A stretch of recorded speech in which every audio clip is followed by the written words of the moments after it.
Occasion ఏదైనా location ఎక్కడైనా తెలుగువారి వేడుక అంటే ఆలివ్ మిఠాయి ఉండాల్సిందే. మిఠాయి అంటే ఆలివ్. ప్లీజ్ ప్లీజ్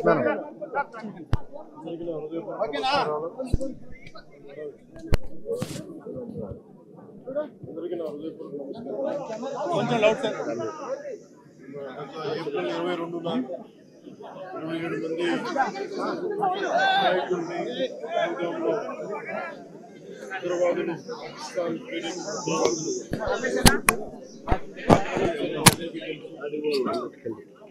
పర్యవసానం భారతదేశం పాకిస్తాన్కి అండగా ఉన్న ఈ టెర్రరిస్ట్ క్యాంపుల మీద దాడులు చేయడం, స్ట్రైక్స్ చేయడం జరిగింది. వారి ఉగ్రవాద శిబిరాలని ధ్వంసం చేయడం జరిగింది. దానికి కంటిన్యూటీగా యాక్షన్ పాకిస్తాన్ కూడా మనకి కాల్పులు జరపడం, వీటి సరిహద్దుల్లో ముఖ్యంగా 5 రాష్ట్రాల్లో చాలా తీవ్ర చాలా ఉద్విగ్నతతో కూడిన పరిస్థితులు ఏర్పడ్డాయి. ఆ క్రమంలో మన ఆంధ్రప్రదేశ్కి సంబంధించిన మురళీ నాయక్ కూడా అగ్నివీర్గా గత 2 సంవత్సరాలు 22లో వెళ్ళిన వ్యక్తి. తల్లిదండ్రులతో మాట్లాడుతూ ఉంటే ఒకటే చెప్పాను, నేను దేశం కోసమే పుట్టాను, దేశం కోసమే చనిపోతాను అనేది పదే పదే చెప్తా ఉన్నాడు. ఎందుకు నాయన మనకు ఆ ఉద్యోగాలను అంటున్నా కానీ నేనమ్మా నాకు రైల్వే ఉద్యోగం వచ్చినా రైల్వే ఉద్యోగానికి పోలేదు, కేవలం దేశం కోసం పనిచేస్తాను, నేను దేశం కోసం చచ్చిపోతాను అన్న కమిట్మెంట్ ఉన్న వ్యక్తి. కానీ దురదృష్టవశాత్తు చాలా చిన్న వయసులో 23 ఏళ్ల వయసులో తన ప్రాణాలని కోల్పోవాల్సి వచ్చింది. పదే పదే మొన్న కూడా ఏం చెప్పారంటే, నిజంగా ఉగ్రవాదుల తోటాలు కానీ సరిహద్దుల యుద్ధాలు కనుక జరిగితే దాని పర్యావసనం, దాని ప్రాణాలు మొత్తం సమస్త భారతంలో కనిపిస్తూనే ఉంటాయి, దాన్ని ఎక్కువ అవుతూనే ఉంటాయి. దానికి ఒక బలమైన ఉదాహరణ మురళీ నాయక్ గారి మరణం. చాలా చాలా బాధ కలిగించింది. 23 ఏళ్ళ చిన్న వయసు. మన ఎవరు భారతదేశంలో ఎవరు యుద్ధం కావాలని కోరుకోలేదు. ఎప్పుడు మన పరాయి దేశాల మీద యుద్ధం చేయలేదు. మనల్ని సంరక్షించుకోవడంలో మన యుద్ధం చేయని పరిస్థితులు, తప్పక పరిస్థితులు. అలాంటి పరిస్థితుల్లో దీనికి మొదటిది కారణం పాకిస్తాన్ జనరల్, ఆర్మీ జనరల్ కూర్చోబెట్టి రెచ్చగొట్టి ఒక వారం ముందు, ఏప్రిల్ 22 ఒక వారం ముందు రెచ్చగొట్టి ఉగ్రవాదుల్ని ప్రేరేపించి అమాయకులైన మనుషులను చంపించేసి దానికి పర్యవసానమే ఇక్కడ 47 వాళ్ళకి దాహం తీరల. 4 యుద్ధాలు చేశారు ఇప్పుడు దాకా, దాహం తీరల. ఇప్పటికీ అమాయకులను పట్టం పెట్టుకుంటా ఉన్నారు, దాహం తీరల. కానీ ఎక్కడో చోట దీనికి బలమైన ముగింపు పలకాలి. నిన్న కూడా చూసాం,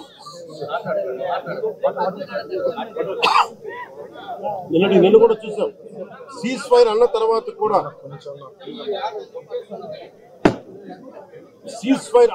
కూడా సీజ్ ఫైర్ ని వైలేట్ చేసిన ప్రభుత్వం అక్కడ. నిజంగా చెప్పాలంటే ఒక బనానా రిపబ్లిక్. దానికి ఎవరు మాస్టర్స్ తెలియదు పాకిస్తాన్. వాళ్ళు చేసే అరాచకాలు, వాళ్ళు చేసే మనకి స్పాన్సర్డ్ టెర్రరిజం ఇండియాకు ఒక ఇబ్బందిగా తయారైంది. అది మన ముంబై దాడులు కావచ్చు, కశ్మీర్ లో ఎథ్నిక్ క్లెన్సింగ్ కావచ్చు, ఇది ఒక రిపీటెడ్ కోయంబత్తూర్ దాడులు కావచ్చు, పేలుళ్లు కావచ్చు, జామా మస్జిద్ పేలుళ్లు కావచ్చు, లేదా గతంలో జరిగిన మనకి గోకుల్ చాట్ పేలుళ్లు కావచ్చు,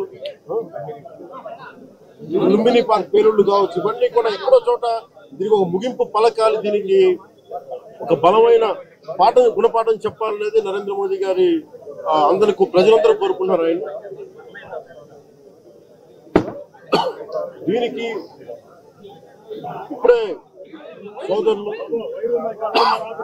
గౌరవ మంత్రి ఐటీ అండ్ ఎడ్యుకేషన్ మినిస్టర్ వారు అనౌన్స్ చేశారు. గౌరవ ముఖ్యమంత్రి చంద్రబాబు గారి తరఫున, అలాగే నరేంద్ర మోదీ గారి తరఫున ఇక్కడికి మంత్రివర్గం అందరం ఉన్నాం. ఇక్కడ అందరం కూర్చొని, మేము ముగ్గురం కూర్చొని ఇందాక గౌరవ ముఖ్యమంత్రి గారి సూచనల మేరకు ఇందాక సోదరులు మన లోకేష్ గారు చెప్పినట్టుగా దాదాపు 50 లక్షలు ఎక్స్గ్రేషియాని ప్రకటిస్తా ఉన్నారు. అలాగే ఒక 5 ఎకరాల పొలం అని కూడా తెలియజేశారు. అలాగే 300 గజాలు ఇంటి స్థలం అని కూడా అనౌన్స్ చేశారు. అలాగే ప్రభుత్వంలో వాళ్ళకి ఎవరికైనా సరే, వాళ్ళ నాన్నగారికి కానీ ఎవరికి కానీ ప్రభుత్వ ఉద్యోగం కూడా ఖచ్చితంగా ఇవ్వాలనేది కేబినెట్లో ముందు పెట్టి నిర్ణయం తీసుకుంటాం. ఇవన్నీ కాకుండా నేను అదనంగా వ్యక్తిగతంగా నేను కూర్చోబెట్టి ప్రస్తుతం ఒక 25 లక్షల రూపాయలు మన కుటుంబానికి నా వ్యక్తిగతంగా నేను సాయం చేస్తానని తెలియజేసుకుని ఇది ఇలాంటి పరిస్థితులు రాకూడదని కోరుకుంటాం. కానీ దురదృష్టవశాత్తు ఇలాంటివి జరిగినాయి. మనం అందరం ఇలాంటి పరిస్థితుల్లో భారతదేశ ప్రభుత్వానికి, ప్రధానమంత్రి గారికి, అగ్ర నాయకత్వానికి, ఆర్మీకి, నేవీకి, ఎయిర్ ఫోర్స్కి, ఎంటైర్ డిఫెన్స్ ఫోర్సెస్కి ఇది మనం అండగా ఉండాల్సిన సమయం. ప్రతి ఒక్కరూ చాలా ఎరుకుతోటి చాలా జాగ్రత్తగా ఉండాలి. ఎవరు వాళ్ళు వేలాది మంది ఈ లష్కర్-ఏ తోయిబా లేదా జైషే మహమ్మద్ తీవ్రవాదులందరూ కూడా వాళ్ళు భారతదేశం మీద రకరకాల దాడులు చేయడానికి ప్రయత్నం చేస్తా ఉన్నారు. సీజ్ ఫైర్ ని దయచేసి మనం ఎవరు నమ్మటం. సీజ్ ఫైర్ శాంతికి ఒప్పందం కాదు. వాళ్ళు ప్రత్యేక పరిస్థితుల్లో లొంగిపోయి ఇంక మా పాకిస్తాన్ బతకలేదు అని చెప్పి కాళ్ల బేరానికి వచ్చిన 3 గంటల్లోనే మళ్ళీ సీజ్ ఫైర్ ని వైలేట్ చేశారు. ఇది అందరూ కూడా గమనించాల్సిన విషయం. ఎందుకంటే దీన్ని ఇలాంటి పరిస్థితుల్లో భవిష్యత్తులో ఇలాంటి ఉత్పన్నం కాకుండా ఉండాలని కోరుకుందాం.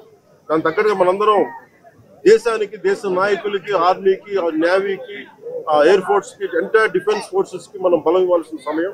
అందుకని మీ అందరూ సహకారం కోరుకుంటూ సెలవు తీసుకున్నాం.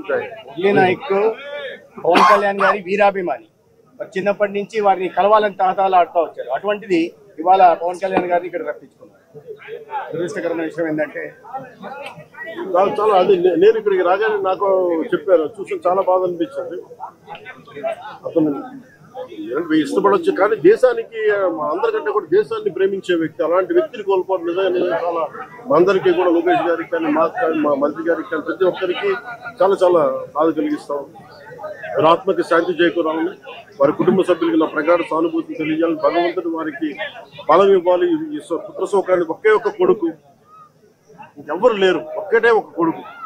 ఒక్క కొడుకుని కూడా చిన్న 23 ఏళ్ళు కూడా 25 ఏళ్ళు కూడా లేదు, 23 ఏళ్ళ వయసులో చనిపోయాడు దేశం కోసం. చాలా చాలా చాలా బాధగా ఉంది. కుటుంబానికి అండగా ఉంటుంది. దేశ సహాయం కాకుండా మా 3 పార్టీల నుంచి కూడా వారికి ఏ సహాయం కావాలో మా నాయకులు ఇప్పుడు అందుబాటులో ఉంటారు. మా గౌరవ మంత్రివర్గ సహచరులు ఉన్నారు, ఎమ్మెల్యేస్ ఉన్నారు, అన్ని పార్టీస్ అందరూ వారికి అండగా ఉంటామని తెలియజేస్తూ జై.